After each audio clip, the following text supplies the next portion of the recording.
Oke, selamat pagi.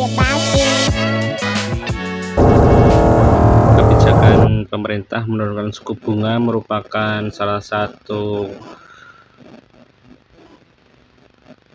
antisipasi untuk mengurangi ketegangan ekonomi dunia yang sedang berkontraksi saat ini, yaitu banyaknya faktor-faktor yang menyebabkan perlambatan ekonomi. Jadi penurunan suku bunga di Indonesia merupakan salah satu upaya untuk meningkatkan percepatan ekonomi. Disclaimer, saya hanya berusaha menyampaikan apa yang saya tahu dan mungkin teman-teman bisa mengoreksi bila saya keliru. Saat ini topik yang sedang diperbincangkan adalah ini hanya obrolan warung kopi dari saya dan teman-teman ketika kita ngopi bareng. Bank Indonesia sedang memutuskan untuk menurunkan suku bunga acuan. Kebijakan ini tentu saja memiliki implikasi yang luas bagi perekonomian negara dan mungkin secara tidak langsung juga akan mempengaruhi perekonomian di sekitar kita. Tujuan utama penurunan suku bunga adalah untuk merangsang pertumbuhan ekonomi. Dengan suku bunga yang lebih rendah, diharapkan para pelaku usaha tertarik untuk meminjam uang dan melakukan investasi serta konsumsi, sehingga uang yang beredar di masyarakat itu menjadi lebih banyak. Salah satu efek dari penurunan suku bunga ini adalah meringankan beban utang. Bagi masyarakat yang memiliki utang, penurunan suku bunga akan mengurangi beban cicilan bulanan. Hal ini dapat meningkatkan daya beli masyarakat, harapannya. Dengan suku bunga yang turun, suku bunga yang rendah akan mendorong perusahaan untuk melakukan investasi, baik untuk ekspansi maupun modernisasi, yaitu untuk belanja aset, meningkatkan modal untuk mengembangkan perusahaan atau usahanya. Namun dengan kebijakan ini juga meningkatkan tantangan dan risiko juga. Tantangannya atau risikonya adalah terjadinya inflasi, yaitu jika permintaan meningkat secara terlalu cepat, sementara produksi tidak bisa mengejarnya, harga-harga barang dan jasa bisa saja naik. Kemudian risikonya juga tentang kualitas kredit. Penurunan suku bunga bisa memicu peningkatan kredit bermasalah jika tidak diimbangi dengan penilaian risiko yang ketat dari perbankan. Hal ini juga risiko lainnya adalah penurunan nilai mata uang rupiah. Kebijakan moneter yang longgar seperti penurunan suku bunga ini tentu saja berdampak pada nilai tukar rupiah.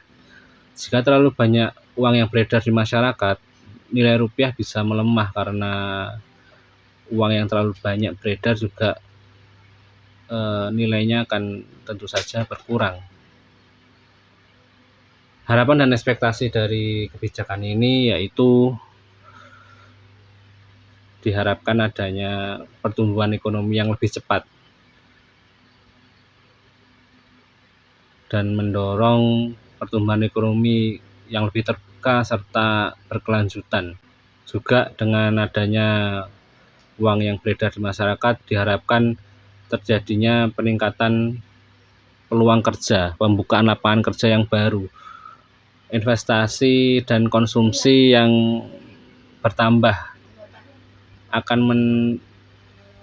memicu terbukanya peluang-peluang kerja yang baru, sehingga masyarakat yang menganggur bisa mendapatkan kerja atau mendapatkan peluang usaha yang baru, sehingga mereka tidak lagi menganggur. Dan meskipun ada risikonya, diharapkan kebijakan penurunan kebijakan penurunan suku bunga ini dilakukan dengan hati-hati dan agar tidak mengganggu stabilitas sistem keuangan negara.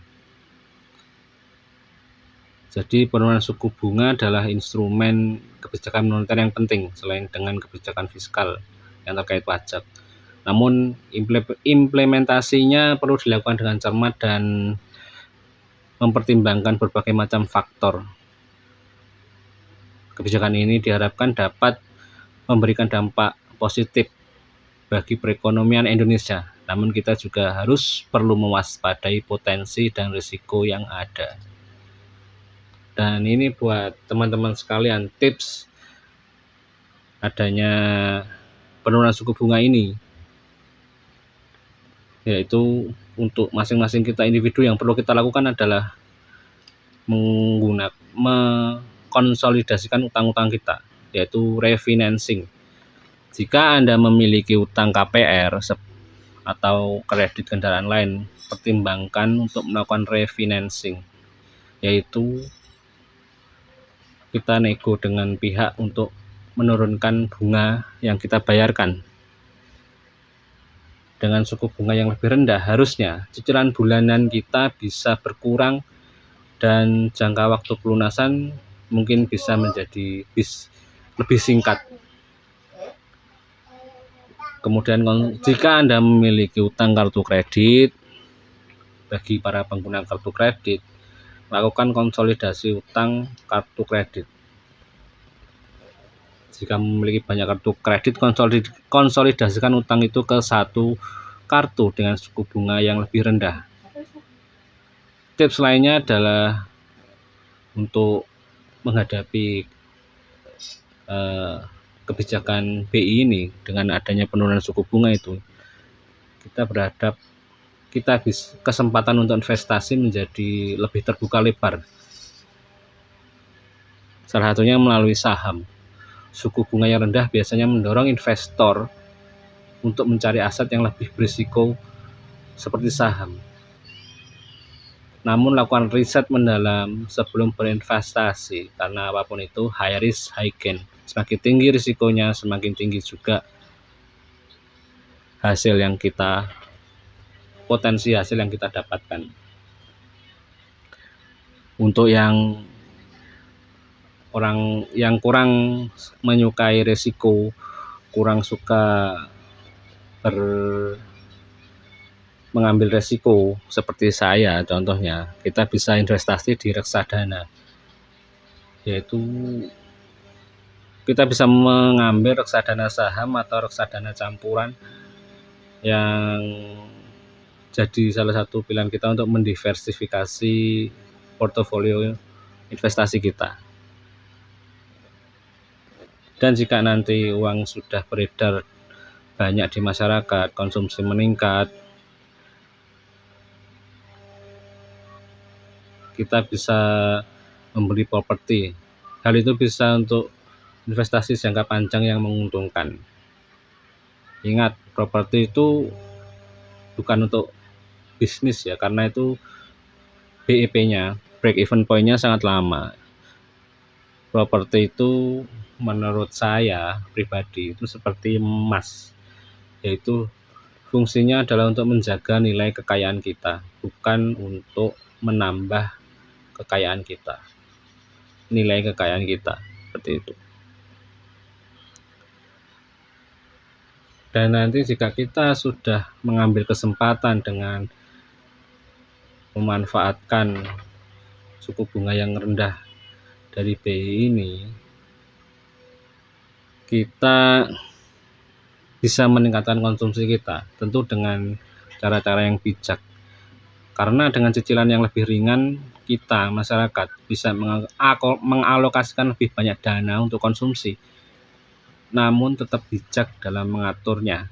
Karena kalau tidak dimanajemeni dengan baik, kita akan jebol, mengganggu cash flow kita. Dan untuk para pebisnis atau teman-teman yang menyukai yang bergerak di bidang bisnis, ini adalah kesempatan untuk melakukan ekspansi ekspansi bisnis, mengembangkan, scale up kalau kata yang populer sekarang, dengan memanfaatkan suku bunga rendah untuk mendapatkan pinjaman dengan biaya yang lebih murah. Dana tersebut bisa digunakan untuk mengembangkan pembelian modal aset yang bisa meningkatkan produksi kita, atau bisa untuk membuka cabang baru dan membeli alat-alat produksi. Tentu saja dengan pembelian aset juga harus bisa meningkatkan produktivitas bisnis. Yang perlu kita waspadai dan juga perlu kita tekankan untuk menjadi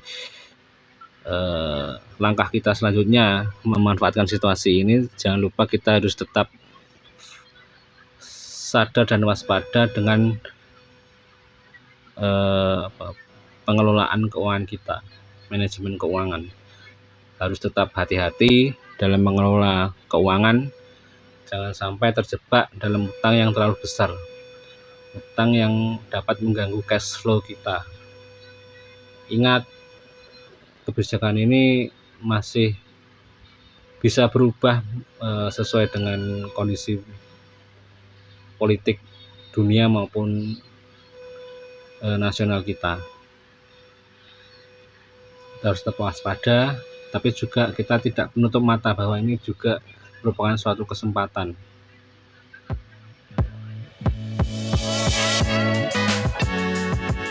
Sekian, terima kasih.